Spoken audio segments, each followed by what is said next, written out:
Hello everyone, स्वागत है आपका अपने चैनल पॉलिटी विद मंजू पे। आज अपन पढ़ने वाले हैं अनुच्छेद 20, 21 और 22। तो चलिए देखते हैं क्या है अनुच्छेद 20 में। यह अनुच्छेद नागरिकों को 3 प्रकार की सुरक्षा प्रदान करता है। अनुच्छेद 20 का मुख्य उद्देश्य है कि किसी व्यक्ति को कानून के बिना या अनुचित तरीके से दंडित न किया जाए। इसमें 3 प्रकार की सुरक्षा दी गई है: ex post facto law, double jeopardy से सुरक्षा, सेल्फ इंक्रिमिनेशन से सुरक्षा। तो देखते हैं क्या है ex post facto law. X post facto law का मतलब है बाद में बने कानून के आधार पर पहले किए गए कार्य के लिए सजा देना। यदि किसी व्यक्ति ने कोई काम उस समय किया है जब वह कानून के अनुसार अपराधी नहीं था, तो बाद में कानून बनाकर उसे उस काम के लिए सज़ा नहीं दी जा सकती। जैसे मान लीजिए 2020 में कोई काम अपराध नहीं था, लेकिन 22 में उसके लिए सज़ा, उसे अपराध घोषित कर दिया गया और उसके लिए 5 साल की सज़ा कर दी। तो 2020 में वह काम करने वाले व्यक्ति को 2022 में कानून के आधार पर सज़ा नहीं दी जा सकती। जैसे 1995 में किसी व्यक्ति ने अफीम उगाई और 1996 में उसको अपराध घोषित कर दिया, तो 1996 में उसे अपराध घोषित करके 5 साल की सज़ा कर दी, तो उस आदमी को सज़ा नहीं मिल सकती, क्योंकि उसने 95 में वो कानून था नहीं, तो 96 में जो कानून बनाया उससे उसको सज़ा नहीं दी जा सकती। इसका मतलब यह नागरिकों को मनमाने कानून से बचाने के लिए बहुत महत्वपूर्ण सुरक्षा है।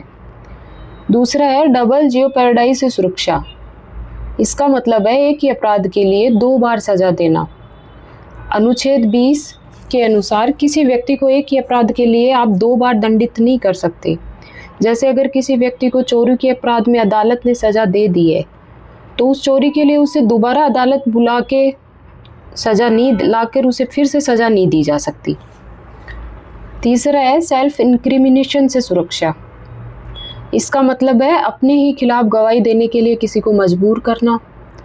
अनुच्छेद 20(3) यह कहता है कि किसी भी आरोपी को अपने खिलाफ सबूत देने या गवाही देने के लिए आप मजबूर नहीं कर सकते। जैसे अगर पुलिस किसी व्यक्ति को अपराधी मानती है, तो उसे मजबूर नहीं किया जा सकता कि वह कबूल करे कि उसने अपराध किया है। उसको अपना वकील करने और अपनी बात रखने का पूरा अधिकार है। हालांकि पुलिस फिंगरप्रिंट, डीएनए या वैज्ञानिक साक्ष्य ले सकती है, क्योंकि ये गवाही नहीं बल्कि ये जांच का हिस्सा होता है। अनुच्छेद 20 की मुख्य विशेषताएं क्या हैं, चलिए देखते हैं। यह नागरिक और गैर नागरिक दोनों पर लागू होता है। ये विदेशियों पे भी लागू होता है और नागरिकों पे भी होता है। यह सिर्फ अपराध पर लागू होता है, जो क्रिमिनल केसेस हैं उन पे लागू होता है ये। इसका उद्देश्य न्याय और व्यक्तिगत स्वतंत्रता की रक्षा करना है। अनुच्छेद 20 हमें 3 महत्वपूर्ण अधिकार देता है। बाद में बने कानून से सज़ा नहीं मिलेगी। जिस टाइम जो अपराध किया है उसके लिए जो कानून है उसी के आधार पे सज़ा मिलेगी। एक अपराध के लिए 2 बार सज़ा नहीं हो सकती। एक आपने अपराध किया है, उसके लिए 1 बार सज़ा दे दी, दोबारा आप उस अपराध के लिए सज़ा नहीं दे सकते। और खुद के खिलाफ आप गवाही देने को मजबूर नहीं कर सकते। ये अधिकार हमारी न्याय प्रणाली को निष्पक्ष और न्यायपूर्ण बनाते हैं। अब अनुच्छेद 21 देखते हैं, इसमें क्या है। अनुच्छेद 21 को भारतीय संविधान का सबसे महत्वपूर्ण मौलिक अधिकार माना जाता है, क्योंकि यह हर व्यक्ति के जीवन और व्यक्तिगत स्वतंत्रता की रक्षा करता है। ये काफ़ी विस्तृत अधिकार है। इसका मतलब है सरकार या कोई भी संस्था किसी व्यक्ति की स्वतंत्रता या जीवन को बिना कानून के उचित प्रक्रिया के नहीं छीन सकती। अनुच्छेद 21 बहुत महत्वपूर्ण है, क्योंकि यह मनुष्य के जीवन की सुरक्षा करता है, व्यक्तिगत स्वतंत्रता की रक्षा करता है, नागरिकों को सम्मानपूर्ण जीवन जीने का अधिकार देता है। समय के साथ सुप्रीम कोर्ट ने बहुत सारे ऐसे केसेस हैं जिनकी व्याख्या करके इसको बहुत व्यापक बना दिया है। तो देखिए देखते हैं अनुच्छेद 21 के अंतर्गत आने वाले कौन कौन से अधिकार हैं। सम्मानपूर्ण जीवन जीने का अधिकार, हर व्यक्ति को गरिमा और सम्मान के साथ जीवन जीने का अधिकार है। स्वच्छ पर्यावरण, शुद्ध जल, वायु, ये अधिकार इसके अंतर्गत दिया गया है। हवा, स्वच्छ पर्यावरण, जीने का अधिकार, शिक्षा का अधिकार। शिक्षा के अधिकार में बाद में संविधान में अनुच्छेद 21A जोड़ा गया, जिसके अनुसार 6 से 14 वर्ष के बच्चों को निःशुल्क और अनिवार्य शिक्षा का अधिकार दिया गया है। निजता का अधिकार 2017 में सुप्रीम कोर्ट ने एक महत्वपूर्ण निर्णय में कहा कि निजता का अधिकार भी अनुच्छेद 21 का हिस्सा है। इसका मतलब है कि हर व्यक्ति को अपने निजी जानकारी और निजी जीवन की सुरक्षा का अधिकार है। स्वास्थ्य का अधिकार अनुच्छेद 21 के अंतर्गत हर व्यक्ति को स्वास्थ्य सुविधाएं और चिकित्सा सेवा का अधिकार भी माना गया है। कानूनी सहायता का अधिकार, अगर कोई व्यक्ति गरीब है और वकील नहीं कर सकता तो सरकार का कर्तव्य है, दायित्व है कि उसे मुफ्त कानूनी सहायता प्रदान करे। अनुच्छेद 21 से जुड़े हुए कुछ महत्वपूर्ण सिद्धांत। कानून द्वारा स्थापित प्रक्रिया, जो जापान से ली गई है। किसी भी व्यक्ति को उसके अधिकार से वंचित करने के लिए कानून द्वारा निर्धारित उचित प्रक्रिया का पालन करना होगा। दूसरा है न्यायपूर्ण और उचित प्रक्रिया, ये अमेरिका से ली गई है। सुप्रीम कोर्ट ने कहा कि प्रक्रिया सिर्फ कानूनी ही नहीं बल्कि न्यायपूर्ण और उचित और तर्कसंगत होनी चाहिए। जिस व्यक्ति के खिलाफ केस है उसको अपना पूरा बात रखने, अपना वकील करने का अधिकार होना चाहिए। कुछ केसेस हैं जो आर्टिकल 21 से जुड़े हुए हैं, जैसे मेनका गांधी केस, इसमें प्राकृतिक न्याय का अधिकार दिया गया। इस केस में सुप्रीम कोर्ट ने कहा कि किसी भी कानून की प्रक्रिया न्यायपूर्ण और उचित होनी चाहिए। इस निर्णय के बाद अनुच्छेद 21 की व्याख्या बहुत व्यापक हो गई है। इसके बाद और भी कई सारे अधिकार दिए गए हैं। इस केस में सुप्रीम कोर्ट ने कहा कि निजता का अधिकार भी मौलिक अधिकार है और ये अनुच्छेद 21 का हिस्सा है। यह अधिकार नागरिक और गैर नागरिक दोनों को मिलता है। यह मानव जीवन की गरिमा की रक्षा करता है। अनुच्छेद 21 हमारे संविधान का एक बहुत महत्वपूर्ण अधिकार है, क्योंकि यह हमें जीवन का अधिकार देता है, व्यक्तिगत स्वतंत्रता का अधिकार देता है, सम्मानपूर्ण जीवन का अधिकार देता है, निजता का अधिकार देता है, शिक्षा और स्वास्थ्य का अधिकार देता है, निद्रा का अधिकार देता है, आश्रय का अधिकार देता है, विदेश यात्रा करने का अधिकार देता है, जीवन साथी चुनने का अधिकार देता है, एकांत कारावास के विरुद्ध संरक्षण का अधिकार देता है, निःशुल्क विधिक सहायता का अधिकार देता है।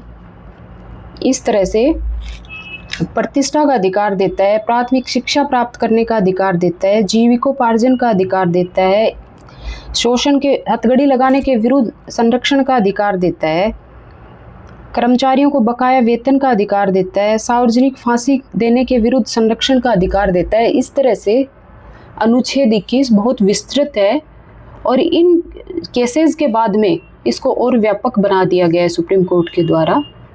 तो ये था अनुच्छेद 21। अब अपन देखते हैं अनुच्छेद 22 में क्या है। यह अनुच्छेद किसी व्यक्ति को गिरफ्तारी और हिरासत की स्थिति में मिलने वाले अधिकारों की सुरक्षा करता है। जब किसी व्यक्ति की गिरफ्तारी हो जाती है या उसको हिरासत में ले लिया जाता है तो उसके अधिकारों की रक्षा के लिए ये इसमें व्यवस्था की गई है। ये लोकतांत्रिक व्यवस्था में यह बहुत आवश्यक है कि यदि किसी व्यक्ति को गिरफ्तार किया जाए तो उसके साथ न्यायपूर्ण और कानूनी व्यवहार किया जाए। इसी उद्देश्य से संविधान में अनुच्छेद 22 को शामिल किया गया है। अनुच्छेद 22 के अनुसार यदि किसी व्यक्ति को गिरफ्तार किया जाता है तो उसे कुछ महत्वपूर्ण अधिकार प्राप्त हैं। सबसे पहला अधिकार यह है कि गिरफ्तार किए गए व्यक्ति को गिरफ्तारी के कारणों की जानकारी दी जाए कि भैया आपको इस वजह से गिरफ्तार किया जा रहा है। यानी पुलिस या प्रशासन किसी व्यक्ति को बिना कारण बताए ऐसे घर से नहीं उठा सकती, हिरासत में नहीं रख सकती। यह प्रावधान नागरिकों को मनमानी कार्रवाई से बचाने के लिए, पुलिस की ज्यादती से बचाने के लिए बनाया गया है। दूसरा महत्वपूर्ण अधिकार यह है कि गिरफ्तार व्यक्ति को अपनी पसंद के वकील से सलाह लेने और अपना बचाव करने का अधिकार होता है। इसका मतलब है किसी व्यक्ति को कानूनी सहायता प्राप्त करने से रोका नहीं जा सकता। यह अधिकार न्याय प्रणाली का एक महत्वपूर्ण हिस्सा है, क्योंकि इससे यह सुनिश्चित होता है कि व्यक्ति को उचित कानूनी संरक्षण मिल सके। तीसरा महत्वपूर्ण प्रावधान यह है कि गिरफ्तार किए गए व्यक्ति को 24 घंटे के भीतर मजिस्ट्रेट के सामने पेश करना आवश्यक है। यदि पुलिस ऐसा नहीं करती है तो वह व्यक्ति की स्वतंत्रता का उल्लंघन माना जाएगा, अनुच्छेद 22 का उल्लंघन माना जाएगा। इसका उद्देश्य यह सुनिश्चित करना है कि किसी भी व्यक्ति को लंबे समय तक बिना न्यायिक अनुमति के आप हिरासत में नहीं रख सकते। हालांकि अनुच्छेद 22 में कुछ अपवाद भी हैं। यह अधिकार दुश्मन देश के नागरिकों और निवारक निरोध के मामले में पूरी तरह से लागू नहीं होता है। निवारक निरोध का अर्थ है सरकार किसी व्यक्ति को संभावित खतरे को रोकने के लिए पहले से ही हिरासत में ले सकती है, लेकिन इस स्थिति में कुछ कानूनी सीमाएं और प्रक्रियाएं निर्धारित की गई हैं ताकि नागरिकों के अधिकारों का दुरुपयोग ना हो। आप किसी को ऐसे ही निवारक निरोधक कानून के तहत आप गिरफ्तार ना करो, उसके अधिकारों का दुरुपयोग ना करो। तो इसके लिए कुछ व्यवस्थाएं की गई हैं। निवारक निरोध के मामले में भी यह व्यवस्था की गई है कि ऐसे मामलों की समीक्षा के लिए एक सलाहकार बोर्ड बनाया जाएगा। यह बोर्ड यह जांच करता है कि व्यक्ति को हिरासत में रखना उचित है या नहीं। इस प्रकार संविधान नागरिकों की स्वतंत्रता और राष्ट्रीय सुरक्षा के बीच संतुलन बनाए रखने का प्रयास करता है। अनुच्छेद 22 का मुख्य उद्देश्य यह सुनिश्चित करना है कि किसी भी नागरिक की स्वतंत्रता का हनन मनमाने ढंग से न हो। यह लोकतांत्रिक व्यवस्था की एक महत्वपूर्ण सुरक्षा है जो नागरिकों को राज्य की शक्तियों के दुरुपयोग से बचाती है। यदि ये प्रावधान न हो तो प्रशासन किसी भी व्यक्ति को बिना उचित कारण की हिरासत में रख सकता है, जो लोकतंत्र के मूल सिद्धांतों के खिलाफ है। अनुच्छेद 22 नागरिकों के मौलिक अधिकारों की रक्षा करने वाला एक महत्वपूर्ण प्रावधान है। यह सुनिश्चित करता है कि यदि किसी व्यक्ति को गिरफ्तार किया जाए तो उसके साथ न्यायपूर्ण व्यवहार हो और उसके कानूनी अधिकार सुरक्षित रहें।